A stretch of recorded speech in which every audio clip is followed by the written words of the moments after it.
Assalamualaikum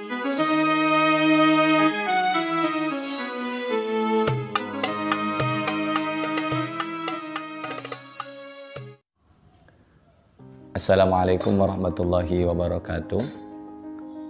Alhamdulillahirabbil alamin. Wassalatu wassalamu ala asyrafil anbiya'i wal mursalin wa ala alihi wa sahbihi ajmain. Amma ba'du. Jamaah rahimakumullah, alhamdulillah. Sekali lagi mari kita sama-sama mengucap kalimat hamdalah, alhamdulillahirabbil alamin. Kita masih tetap diberi oleh Allah kenikmatan sehat walafiat.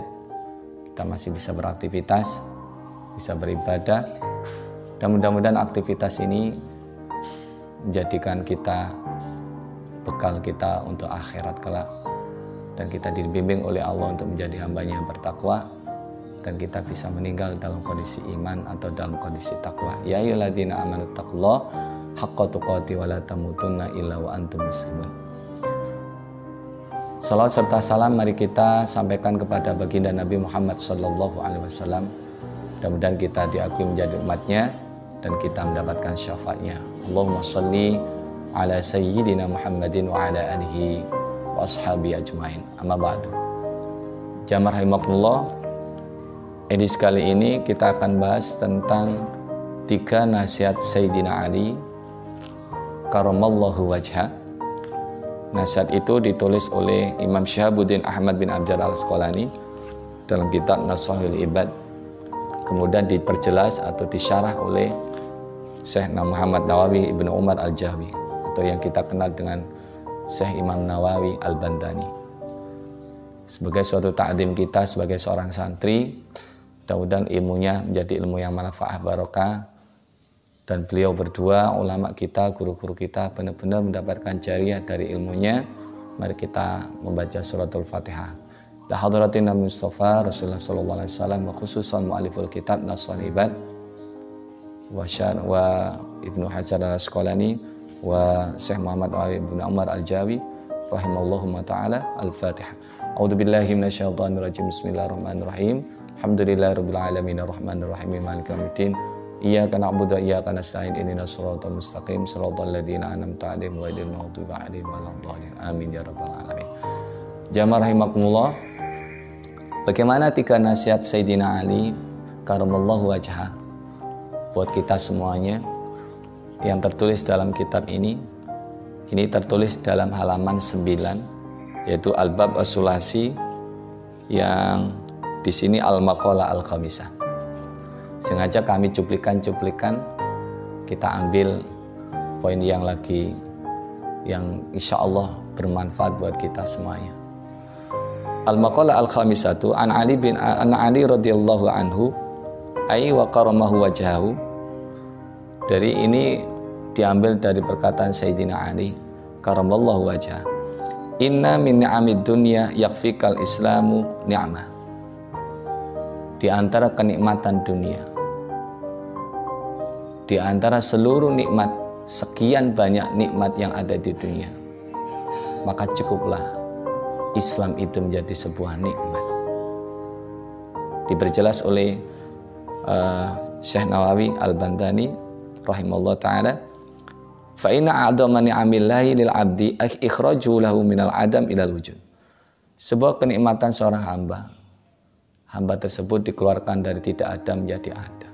Kita lahir di dunia ini merupakan sebuah kenikmatan. Wa ikhraju minadh-dhulumatil kufr ila nuril Islam. Kemudian seorang hamba itu dikeluarkan dari kegelapan kufur dan menjadi cahaya ke dalam agama Islam. Maka sekali lagi, Islam ini merupakan rahmatan lil alamin. Islam ini merupakan kenikmatan, dan kita bersyukur sekali, alhamdulillah, kita termasuk orang Islam. Mungkin di antara kita mungkin bertanya, apakah Islam kita ini sudah termasuk hidayah dari Allah? Hanya sebatas karena memang keluarga kita adalah keluarga Islam, sehingga kita lahir di keluarga Islam, hingga kita ikut menjadi orang Islam. Tapi yang jelas, mudah-mudahan Islam kita ini benar-benar, walaupun keluarga kita Islam, mudah-mudahan kita ini benar-benar hidayah, mendapatkan hidayah dari Allah, sehingga kita bisa menjadi orang Islam yang kafah, Orang Islam yang kafah adalah orang Islam yang menjalankan syariat Allah. Orang Islam yang bisa mengamalkan dalam kehidupan sehari-hari. Maka sehingga orang Islam tersebut akan menciptakan keamanan, menciptakan keselamatan, menciptakan ketentraman. Kenapa? Karena syariat yang dibawa oleh Rasulullah SAW, yaitu dalam agama kita, agama Islam ini adalah rahmatan lil alamin. Dimanapun berada, Rasulullah mencontohkan, menganjurkan agar kita menciptakan kenyamanan, kedamaian. Ketika kita punya lesan, Rasulullah sangat menganjurkan pada kita agar lesan kita benar-benar menciptakan kenyamanan, ketentraman, kedamaian. Dimanapun berada. Maka di sini letak yang kita harapkan adalah kita selamat, bukan hanya di dunia saja kita selamat, tapi selamat di dunia dan selamat di akhirat. Rabbana atina fid dunya hasanah wa fil akhirati hasanah wa qina adzabannar. Kenapa kita bisa selamat? Karena kita mendapat hidayah dari Allah, dikeluarkan dari kegelapan kufur menuju cahaya hidayah Allah melalui agama kita, yaitu agama Islam. Ini merupakan sebuah kenikmatan. Maka orang-orang kafir ketika berada di akhirat kelak, mereka semuanya pada bercita-cita dan berangan-angan ingin kembali ke dunia. Dalam surat Al-Hijr ayat 2 sangat jelas sekali. A'udzubillahi minasyaitonirrajim. Rubama yawaddul ladina kafaru law kanu muslimin. Orang-orang kafir itu seringkali berangan-angan ketika di akhirat menginginkan dia bisa kembali ke dunia untuk menjadi orang muslim, untuk menjadi orang Islam. Kenapa? Karena mereka sadar kekufurannya akan membuatnya dirinya tersiksa, mendapatkan murka Allah di akhirat. Sehingga kembali di dunia ingin menjadi orang yang muslim, orang yang benar-benar menjalankan ketaatan kepada Allah. Tapi semuanya percuma. Maka kita sebagai orang Islam ini benar-benar harus menemukan kenikmatan dengan Islam kita. Kalau kita belum bisa menemukan dengan agama kita bahwa itu adalah kenikmatan, cari dan cari. Bergaulah, berkumpullah dengan mereka-mereka yang sudah menemukan. Ihdinas siratal mustaqim, siratal ladzina an'amta 'alaihim. Ikuti jalan-jalan mereka yang sudah menemukan kenikmatan dengan agama Islam. Ikuti jalan-jalan mereka yang benar-benar sudah mendapatkan hidayah dari Allah, sehingga kita akan ikut serta seperti mereka yang sudah mendapatkan kenikmatan, mereka yang mendapatkan hidayah. Mudah-mudahan saudara kita yang sampai hari ini belum mendapatkan hidayah dari Allah, atau sudah Islam tapi belum bisa menjalankan secara kafah, dibimbing oleh Allah menjadi seorang Islam yang kafah, seorang Islam yang benar-benar menjalankan syariat yang ada di dalamnya. Amin ya rabbal alamin. Itu yang pertama. Lantas yang kedua, bagaimana nasihat Sayyidina Ali bin Abi Thalib karamallahu wajhah? Di sini yang kedua, wa inna minasyughli yakfika ta'ah syughlan. Dari sekian banyak kesibukan, maka ketaatan itulah merupakan sebuah kenikmatan. Cukuplah ketaatan itu sebagai sebuah kesibukan yang akan membawa kenikmatan. Maka di sini dijelaskan oleh Syekh Nawawi Al-Bantani, fata'atullah ta'ala a'damul isyghal. Ketaatan kepada Allah itu adalah kesibukan yang luar biasa. Kenapa? Karena kita dicipta oleh Allah. Tujuannya adalah untuk ibadah. Wa ma khalaqtul jinna wal insa illa liya'budun. Tidak aku ciptakan jin manusia kecuali hanya untuk ibadah. Ibadah itu ada ibadah mahdhah, ibadah yang tidak bisa kita tawar, yang dituntunkan oleh Rasulullah menjadi rukun kita, rukun Islam. Seperti sholat 5 waktu, itu ibadah yang tidak bisa kita tawar, harus. Dalam kondisi apapun, harus. Selama kita masih punya ingatan, selama kita masih bisa melaksanakan punya kekuatan, harus. Selama masih ada nyawa di dalam badan, wajib hukumnya untuk menjalankan sholat 5 waktu. Kenapa? Ini sebagai formal kita, mahdhah. Kemudian ada ghairu mahdhah.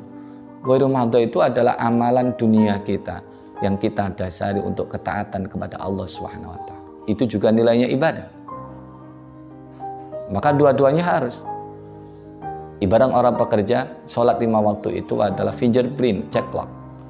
Kita hadir. Kemudian kita buktikan kehadiran kita itu dengan bekerja.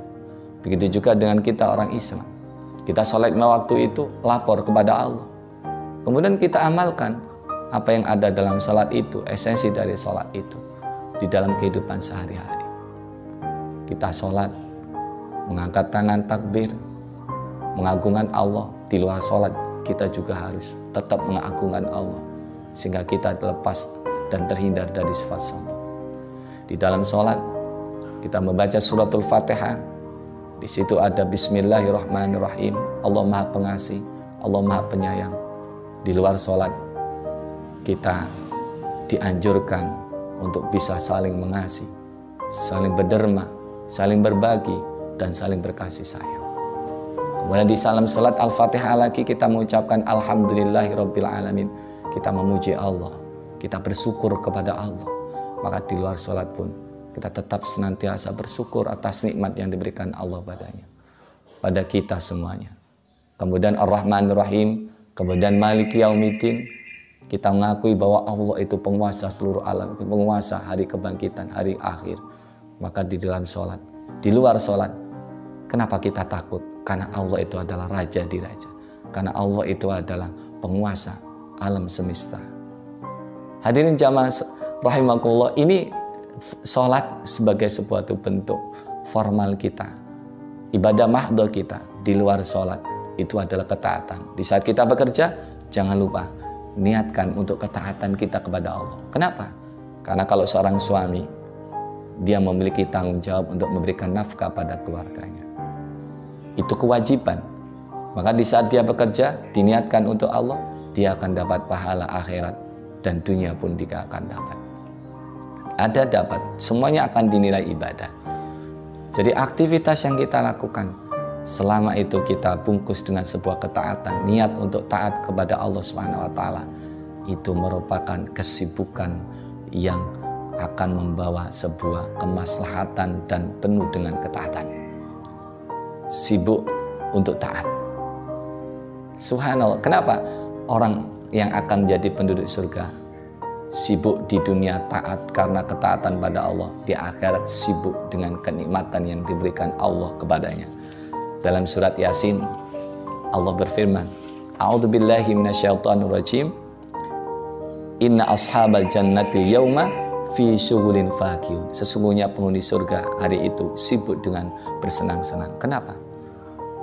Karena sudah menemukan hasilnya. Di dunia mereka sudah sibuk dengan taat kepada Allah. Maka di akhirat akan disibukkan dengan kenikmatan yang dijanjikan oleh Allah di surganya. Mudah-mudahan kita termasuk di dalamnya. Amin ya rabbal alamin. Kemudian yang ketiga, apa nasihat Sayyidina Ali bin Abi Thalib karamallahu wajhah setelah kita menemukan kenikmatan dengan Islam yang kita anut, kemudian kedua dengan ketaatan menjadi sebuah kesibukan. Yang ketiga, wa inna minal ibrati yakfikal maut ibratun. Di antara pelajaran, sekian pelajaran, sekian ibrah, maka cukuplah kematian itu menjadi pelajaran yang berharga buatmu. Jamaah rahimakumullah, ini akan mengingatkan pada kita di dalam kehidupan kita tidak ada yang kekal. Yang hidup cepat atau lambat pasti akan menjemput kematian. Kullu nafsin dha'iqatul maut. Tergantung kita. Apakah ketika kita menjemput kematian itu kategori mereka yang husnul khatimah atau su'ul khatimah? Maka kita kembalikan pada diri kita masing-masing. Orang yang cerdas itu adalah orang yang mempersiapkan dirinya dan dengan beramal soleh menjemput kematian. Al-kaisu mandana nafsahu wa amila lima ba'dal maut. Orang yang cerdas.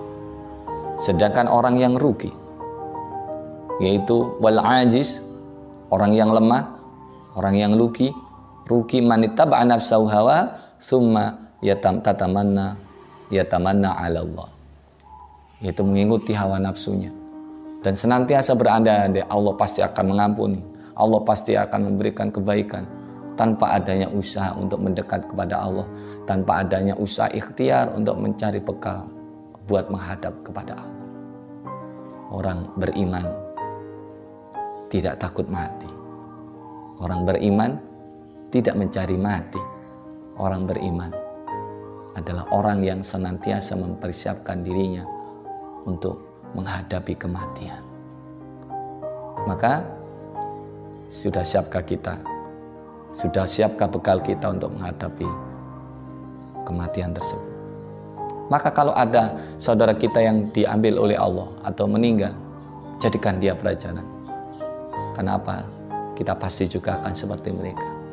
Tinggal tunggu kapan waktunya, kondisi seperti apa, di mana tempat kita akan meninggal. Maka kalau sudah kita menjadikan itu sebagai pelajaran buat kita, insya Allah kita akan senantiasa tajdid dunia, memperbaiki niat kita. Insya Allah kita akan senantiasa memperbaiki amalia ibadah kita. Maka bekalnya, ikmal li akhiratika ka'annaka tamutu ghadan. Lakukan untuk akhirat, berbuatlah untuk akhiratmu seakan-akan kau mati esok. Insya Allah kita akan semakin berhati-hati, kita akan semakin sungguh-sungguh. Ketika kita malas, kita akan berusaha untuk menghindari kemalasan itu dan semangat. Kenapa? Karena yang kita ingat adalah kematian. Karena tidak tahu kapan kita harus kembali kepada Allah. Mudah-mudahan 3 nasihat ini menjadi bekal buat kita semuanya. Dan sekali lagi saya mohon maaf kalau ada kata-kata yang kurang berkenan di hati jamaah sekalian. Akhirul kalam, subhanakallahumma bihamdik, asyhadu an la ilaha illa anta, astaghfiruka wa atubu ilaik. Assalamualaikum warahmatullahi wabarakatuh.